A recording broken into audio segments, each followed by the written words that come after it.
The morning started like any other at the Ellington penthouse. Aidan scrubbed floors while 100 other helpers moved like ghosts through marble hallways. Then Fiona Ellington walked in. She stopped, stared at him. She crossed the room and pressed her lips to his cheek. The staff froze. Fiona pulled back, smiling at Aidan like she had been waiting years for this moment. No one understood what just happened, but everything was about to change. 3 hours earlier, Aidan had woken up in a cramped apartment that smelled like instant coffee and yesterday's laundry. His daughter Maya was still asleep in the bedroom they shared, her small body curled under a blanket that had seen too many winters. He stood at the edge of her bed for a moment, watching her breathe, 7 years old. She deserved better than this. He left a note on the kitchen counter next to a box of cereal. The neighbor downstairs would check on her before school. It was the same routine every morning. Aidan hated it, but there was no other choice. The debt collectors did not care about routines. They cared about money. By 6 in the morning, he was standing in the service entrance of the Ellington estate, pulling on a gray uniform that was 2 sizes too big. The fabric hung loose on his shoulders. He looked like a man who had lost weight too quickly, which he had. The Ellington penthouse occupied the top 3 floors of a building that overlooked the city like a crown. Inside, everything was white marble and gold trim. The air smelled like expensive flowers and furniture polish. Aidan had been working here for 2 months, mopping floors and hauling trash bags that cost more than his rent. He kept his head down, did the work, did not ask questions. That was the trick to surviving in a place like this. Invisibility, but Felix made that impossible. Felix was the head butler, 60 years old, with silver hair slicked back so tight it looked painted on. He wore a black suit every day and walked through the halls like a general inspecting troops. He did not like Aidan. Never had. From the first day, Felix had looked at him the way someone might look at a stain on expensive carpet. "Quiet ones are always hiding something," Felix had said once, loud enough for the other staff to hear. Aidan did not respond. He never did. He just nodded and kept working. But Felix did not stop. He piled on extra shifts, gave Aidan the dirtiest jobs, made him scrub bathrooms that no one even used. The other helpers noticed but said nothing. No one wanted to be on Felix's bad side. This morning, Aidan was assigned to the East Wing. It was a long hallway with floor-to-ceiling windows that looked out over the city. Sunlight poured in like liquid gold. He dragged a mop bucket across the marble, leaving wet streaks behind him. The penthouse was quiet. Fiona Ellington was still in her private quarters. The rest of the staff moved like shadows, careful not to make noise. Aidan had only seen Fiona a handful of times. She was young, mid-20s maybe, tall and sharp-edged, with dark hair that fell past her shoulders. She wore clothes that cost more than his car. But it was not the money that made her intimidating.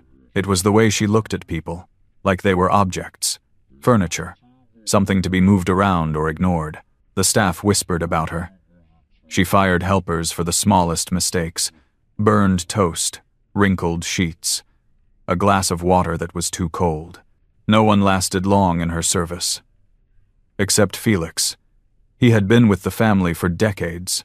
That gave him power, and he used it. Around 10 in the morning, Felix found Aidan in the hallway.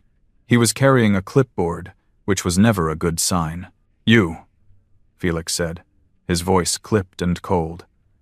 "I need you to cover the night shift tonight." Aidan looked up from the mop. "I can't. I have to get home." Felix's expression did not change. That was not a request. "I have a daughter," Aidan said quietly. "She's 7. I need to be there." "Then perhaps you should have thought about that before taking this job." Felix tapped the clipboard with one finger. "You will cover the shift, or you will find employment elsewhere." Aidan felt something crack inside him. It was small at first, like a hairline fracture in glass. He had spent 2 months biting his tongue, taking the abuse, swallowing his pride because he needed the paycheck. But there was a limit, and Felix had just found it. "I've been doing double shifts for 2 weeks, Aidan said, his voice steady but firm. "I've cleaned every floor in this place. I've hauled trash, scrubbed toilets. I've done everything you asked, but I can't do tonight. Why don't you ask someone else? The hallway went silent. 2 other helpers had been dusting nearby. They stopped, stared. Felix's face turned a shade darker. Excuse me? You heard me. Aiden straightened up. He was taller than Felix. Not by much, but enough. I'm not doing it. Felix stepped closer, his voice dropping to a hiss. You think you can talk to me like that? You think you're special? You're nothing. Just another broke, desperate. Is there a problem here? The voice cut through the hallway like a blade. Everyone turned. Fiona Ellington stood at the end of the hall, backlit by the sunlight streaming through the windows. She wore a white blouse and black slacks. Her arms were crossed. Her expression was unreadable. Felix straightened immediately. Miss Ellington, I was just addressing a staffing issue. Fiona did not look at him. Her eyes were locked on Aiden. She walked forward slowly. Her heels clicked against the marble. The sound echoed. No one moved. No one breathed. When she reached Aiden, she stopped. She was close enough that he could smell her perfume. Something floral. Lavender, maybe. She tilted her head slightly, studying him. Her eyes moved over his face like she was trying to solve a puzzle. Then she smiled. It was not a polite smile. It was genuine, warm, almost relieved. And before Aiden could process what was happening, Fiona stepped forward, wrapped her arms around him, and pressed her lips to his cheek. The world stopped. Felix's mouth fell open. The other helpers gasped. Someone dropped a duster.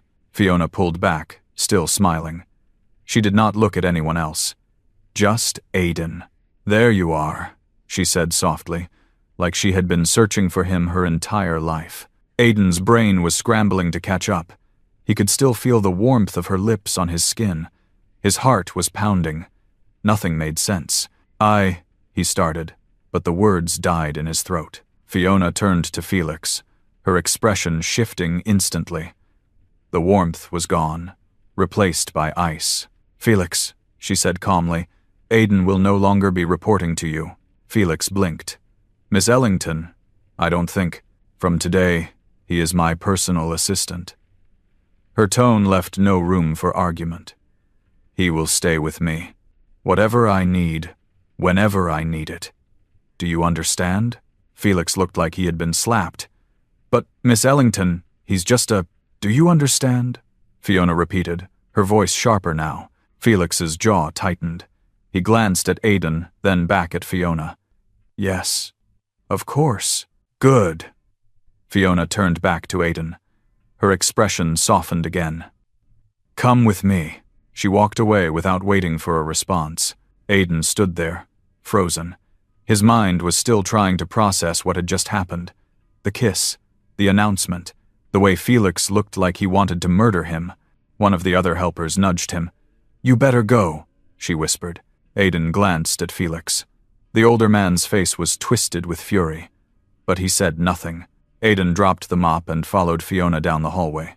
She led him through a set of double doors into a sitting room he had never seen before. The walls were covered in bookshelves. A grand piano sat in the corner. The windows overlooked the city skyline. Fiona walked to the center of the room and turned to face him. Her arms were still crossed, but her posture was relaxed, almost casual. Sit, she said, gesturing to a velvet couch. Aiden did not sit. What just happened out there? Fiona's smile returned. I promoted you. You kissed me. I did. Why? She studied him for a long moment, like she was deciding how much to say. Then she sighed and walked to the window. Because I've been looking for you for a very long time. Aiden's confusion deepened. I don't understand. You don't remember me. It was not a question. She said it like a fact. I didn't think you would. Remember you from where? Fiona turned to face him. The sunlight framed her like a painting. A summer camp, 15 years ago. In the mountains. Aiden stared at her. His mind scrambled through memories. Summer camp, mountains. He had been to a camp once. He was maybe 14. His parents had scraped together enough money to send him for 1 week. But that was so long ago. He barely remembered it. I was 12. Fiona continued. I got lost during a hike. Ended up in the woods by myself.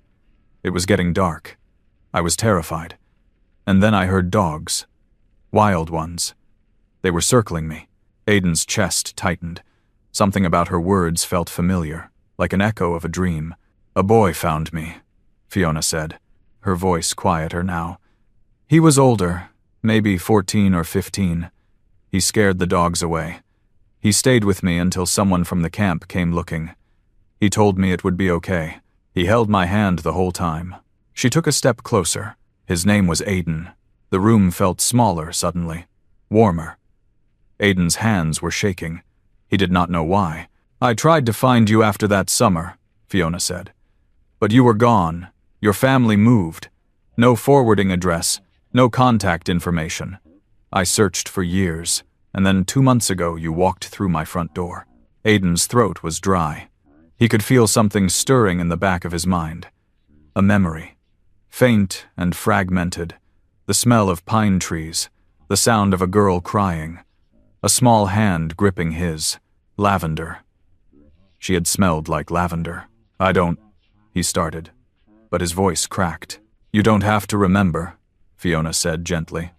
But I do, and I'm not letting you disappear again. She walked over to a desk and pulled out a folder. She handed it to him. Your new salary, she said. Triple what you were making, plus housing assistance, medical coverage for you and your daughter. Aiden opened the folder. The numbers on the page made his vision blur. It was more money than he had seen in years, enough to pay off his debts, enough to give Maya a real life. Why are you doing this? He asked. Fiona looked at him like the answer was obvious. Because you saved me once, and I never forgot. Aiden did not know what to say. He stood there, holding the folder, feeling like the ground had shifted beneath him. You start tomorrow, Fiona said. But for now, go home, be with your daughter. And Aiden? He looked up. Thank you, she said softly, for not leaving me in the woods. Aiden left the penthouse in a daze. He walked through the service entrance, past Felix, who stared at him like he was a ghost. He climbed into his beat-up car and sat in the driver's seat for 10 minutes, staring at the folder in his lap. His phone buzzed. A text from the neighbor. Maya's asking when you're coming home. Aiden started the car. He did not understand what had just happened. He did not know if he believed Fiona's story, but he knew one thing. For the first time in years, he had hope. The next morning, Aiden wore the same gray uniform, but everything else had changed. He reported directly to Fiona's private wing. No more scrubbing floors. No more hauling trash. He had a desk now, a phone, access to rooms he had never been allowed to enter. The other staff watched him like he was a bomb that might go off at any moment. Felix was the worst. He did not yell. He did not threaten. He just watched. Every time Aiden walked through the hallway, he could feel Felix's eyes on him, cold, calculating, waiting for him to make a mistake. On the third day, Aiden found a stain on one of Fiona's favorite chairs. He had not put it there, but Felix made sure everyone knew about it anyway. Careless, Felix said loudly in front of the other helpers. Miss Ellington trusts him, and this is how he repays her. Aiden said nothing. He cleaned the stain and moved on. On the 5th day, a vase went missing from the hallway. Felix questioned Aiden in front of 2 maids, his tone sharp and accusing. The vase turned up an hour later in a storage closet. Felix did not apologize. The whispers started after that.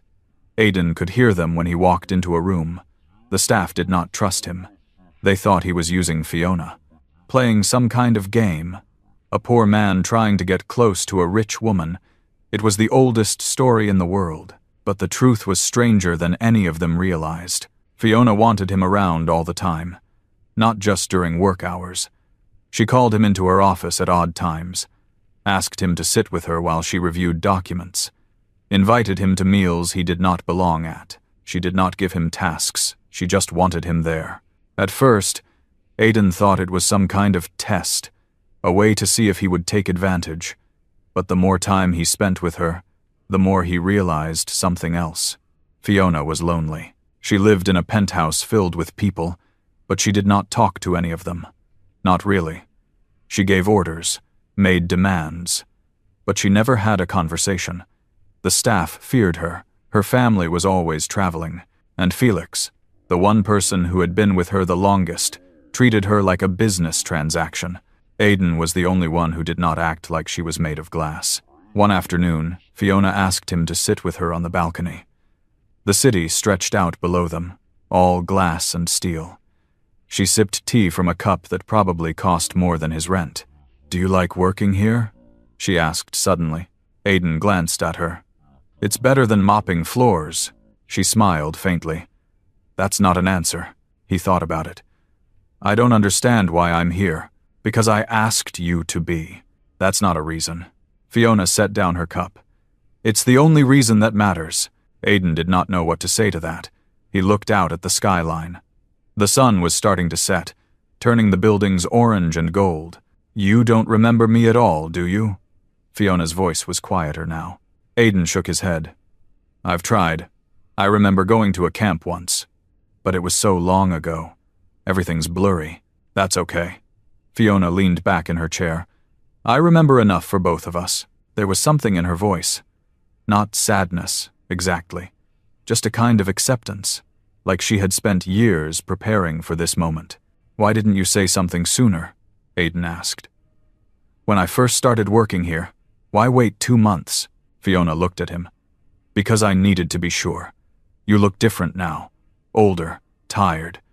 But when you stood up to Felix that day, I saw it. The same look you had in the woods. Like you were done letting people push you around." Aiden felt something twist in his chest. He had not thought of it that way. "You were brave then," Fiona continued. "And you're brave now, even if you don't see it." Aiden did not feel brave. He felt like a man barely holding on. But he did not argue. The next week, Fiona asked if she could meet Maya. Aiden hesitated. "Why?" "Because she's important to you." Fiona said it like it was the most obvious thing in the world. "I want to know the people who matter." So one afternoon, Aiden picked Maya up from school with Fiona sitting in the passenger seat of his beat-up car. Maya climbed into the back, her eyes wide. "Who's that?" she whispered, loud enough for Fiona to hear. "This is Miss Ellington," Aiden said, glancing in the rearview mirror. "She's my boss." Maya stared at Fiona like she had stepped out of a fairy tale. "Are you a princess?" Fiona laughed. It was the first time Aiden had heard her laugh like that. Genuine, unguarded. "No, but I like ice cream. Do you?" Maya nodded so hard her hair bounced. They stopped at a small shop near the park. Fiona bought Maya 2 scoops of chocolate, and they sat on a bench while Maya talked non-stop about her teacher and her drawings and a boy in her class who ate glue. Fiona listened to all of it. She did not check her phone, did not look bored. She just sat there, smiling, asking questions like Maya was the most interesting person in the world. When they dropped Maya off at the neighbor's apartment, the little girl hugged Fiona before running inside. Fiona stood on the sidewalk for a moment, watching the door close. "She's wonderful," Fiona said quietly. Aiden nodded. "She's the only thing I've done right." Fiona looked at him. "You've done more than you think." That night, Aiden lay awake in bed, staring at the ceiling. Something had shifted. He did not know what, but for the first time in years, he felt like maybe things could be okay. He was wrong. 2 weeks later, everything fell apart. It started with a nightmare. Aiden was asleep in the small room off Fiona's office. She had insisted he stay close, in case she needed something. The room was nicer than his apartment. Soft bed, clean sheets, a window that overlooked the garden. Around 2 in the morning, he heard a scream. He was on his feet before he fully woke up. He ran into Fiona's bedroom without knocking. She was sitting up in bed, her face pale, her hands shaking. Her hair was tangled. Her eyes were wild. "Fiona," Aiden said, moving toward her slowly. "It's okay. You're okay." She looked at him like she did not recognize him at first. Then her face crumpled, and she started to cry. Aiden sat on the edge of the bed. He did not think. He just wrapped his arms around her, the way he would with Maya after a bad dream. Fiona buried her face in his shoulder and sobbed. Her whole body shook. "I saw them again," she whispered. "The dogs. I was alone. No one came." Aiden held her tighter. "You're not alone." She pulled back just enough to look at him. Her eyes were red and wet. "You held me like this. That night. You told me it was going to be okay." Aiden felt something click into place. A memory. Faint but real. A small girl crying in the dark. The sound of growling in the distance. The way she clung to him like he was the only solid thing in the world. Lavender. Her hair had smelled like lavender. "I remember," he said softly. Fiona's breath hitched. "You do?" "Not everything, but enough." He looked at her, really looked at her, and saw the 12-year-old girl hiding behind the walls she had built. "You were scared, but you didn't run. You stayed close to me." Fiona nodded, tears streaming down her face. "You made me feel safe. No one's done that since." They sat like that for a long time. The city lights filtered through the curtains. The room was quiet except for the sound of her breathing. Eventually, Fiona leaned back against the pillows. She looked exhausted. "I'm sorry. I shouldn't have." "Don't," Aiden said. "You don't have to apologize." She smiled faintly. "You're the only person who says that." Aiden stood up. "Try to sleep. I'll be in the next room." "Aiden?" He turned back. "Thank you," she said, "for staying." He nodded and left, but someone else had been watching. Felix had seen the whole thing on the security feed. He sat in his office, replaying the footage. Aiden entering Fiona's room, sitting on her bed, holding her. To anyone else, it might have looked innocent. But Felix did not see innocence. He saw opportunity. The next morning, Felix called a meeting with the senior staff. He did not invite Aiden. "Miss Ellington is becoming too attached," Felix said, his voice calm but firm. "This Aiden character is taking advantage of her trust. We need to do something before it goes too far." One of the maids frowned. "But Miss Ellington chose him. We can't just—" "We can protect her," Felix interrupted, "even if she doesn't see the danger." By the end of the week, Felix had a plan. It started small. A rumor here. A misplaced item there. But the real blow came on a Thursday afternoon. Fiona's diamond necklace went missing. It was not just expensive. It was sentimental. A gift from her late grandmother. She wore it on special occasions, kept it locked in a drawer in her bedroom. When she discovered it was gone, she tore through the penthouse. The staff searched every room, every closet. Nothing. Felix suggested they check the helpers' quarters. Fiona did not want to, but Felix insisted. "For your own safety, Miss Ellington." They started with the lower-level staff, then worked their way up. When they reached Aiden's room, Fiona stood in the doorway, her arms crossed. "This is pointless." Felix opened the dresser drawer, and there it was, the necklace, sitting on top of Aiden's folded shirts like it had been waiting to be found. The room went silent. Fiona stared at it, then at Aiden. Aiden felt the blood drain from his face. "I didn't." "Save it," Felix said coldly. He turned to Fiona. "I'm calling the police." "No," Fiona said sharply. "Everyone out, now." The staff filed out, whispering to each other. Felix lingered by the door, but Fiona shot him a look that could cut glass. He left. When the door closed, Fiona turned to Aiden. "I didn't take it," Aiden said, his voice shaking. "I swear.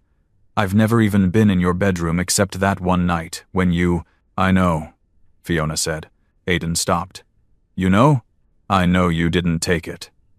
She walked over to the dresser and picked up the necklace. "Felix did. How do you—" "Because I've been watching him." Fiona held up her phone. On the screen was a video feed, black and white, time-stamped from the night before. In the video, Felix entered Aiden's room with the necklace in his hand. He opened the drawer, placed it inside, and left. Aiden stared at the screen. "You have cameras." "I have cameras everywhere," Fiona said. "I don't trust anyone in this house, except you."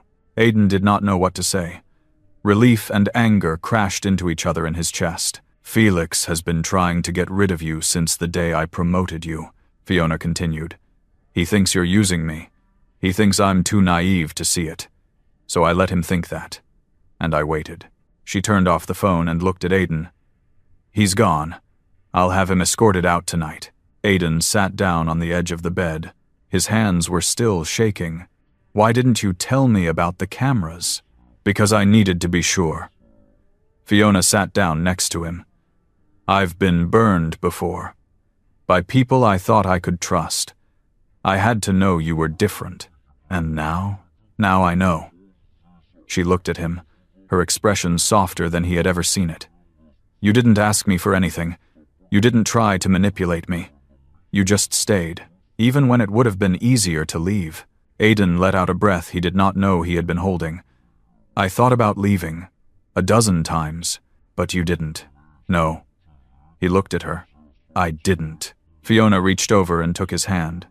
Her fingers were warm. If you had walked out that door, I would have lost the only person who ever chose to stay. Aiden squeezed her hand. I'm not going anywhere. They sat like that for a long time. The penthouse was quiet. The city hummed below them. For the first time since this whole thing started, Aiden felt like he could breathe. But outside the door, the whispers were already starting. Fiona and Aiden. Too close. Too strange. A rich girl and a poor man. It was scandalous, improper, wrong. The rumors would reach her family eventually. And when they did, everything would come crashing down. The Ellington family returned on a Tuesday morning without warning. Aiden was in Fiona's office when he heard the commotion downstairs. Voices, the sound of luggage wheels on marble, the staff scrambling into formation like soldiers preparing for inspection. Fiona looked up from her desk. Her face went tight. They're early, she said quietly. Aiden stood. Do you want me to leave? No. She said it quickly. Too quickly. Stay here. But it was already too late. The door opened, and a man in a charcoal suit walked in without knocking. He was tall, silver hair, sharp eyes that took in the entire room in one sweep. Behind him was a woman in pearls and a younger man who looked like a polished version of someone who had never worked a day in his life. Fiona's father, her mother, her brother. The man's eyes landed on Aiden. Who is this? Fiona stood up.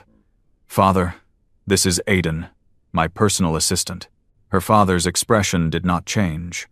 He walked further into the room, his gaze still fixed on Aiden. Your assistant, I see. There was a weight to the way he said it, like he already knew more than he was letting on. Fiona's mother glanced at Aiden, then at her daughter. Darling, we need to talk, privately. Anything you need to say, you can say in front of Aiden, Fiona replied, her voice steady. Her brother scoffed. That's exactly the problem. Fiona's father raised a hand, silencing him. He turned back to Aiden. Leave us. Aiden looked at Fiona. She gave a small nod. He walked out, but he could feel the father's eyes on his back the entire way. The door closed behind him. Aiden stood in the hallway, his heart pounding. He could hear muffled voices through the wood. Fiona's voice, rising. Her father's, calm but firm. Her mother's, pleading, then silence. The door opened. Fiona stepped out first. Her face was pale, but her jaw was set. Her father followed, his expression unreadable. Aiden, her father said, his tone measured. Walk with me. It was not a request. Aiden followed him down the hallway, through the sitting room, and out onto the balcony. The city stretched out below them. The wind was cold. Fiona's father stood at the railing, his hands folded behind his back. He did not look at Aiden when he spoke. You seem like a decent man, he said. Hard-working, responsible. A single father, I'm told. Aiden said nothing. That's admirable, the man continued. But it also makes you practical. So I'm going to be practical with you. He turned to face Aiden. His eyes were colder than the wind. My daughter has become attached to you. I don't know if that's your doing or hers. Frankly, I don't care. What I care about is protecting her from making a mistake that will follow her for the rest of her life. Aiden's hands curled into fists at his sides. I'm not trying to. I will pay you 3 times your current salary, the man said, cutting him off. Enough to clear your debts. Enough to give your daughter a better life. All you have to do is leave. Tonight. No goodbyes. No explanations. Just disappear." Aiden stared at him. "You want me to abandon her? I want you to do what's best for everyone involved." The man's voice did not waver. "Fiona will move on. She always does. But if you stay, you will ruin her. The press will destroy her reputation. Our business partners will question her judgment. And you," he looked Aiden up and down, "you will spend the rest of your life being the man who climbed his way into wealth on the back of a lonely woman." The words hit like a punch to the gut, because part of Aiden had already thought them, late at night, when he could not sleep, when he wondered if he was fooling himself into thinking this could ever work. "I love her," Aiden said quietly. Fiona's father did not blink. "Then prove it. Let her go." He pulled an envelope from his jacket and set it on the railing.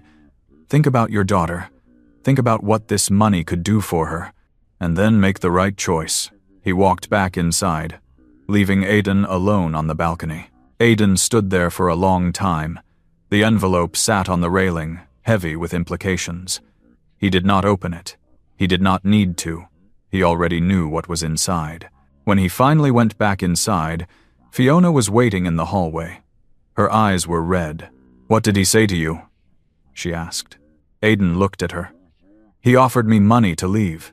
Fiona's face crumpled. "Of course he did. I didn't take it, but you're thinking about it."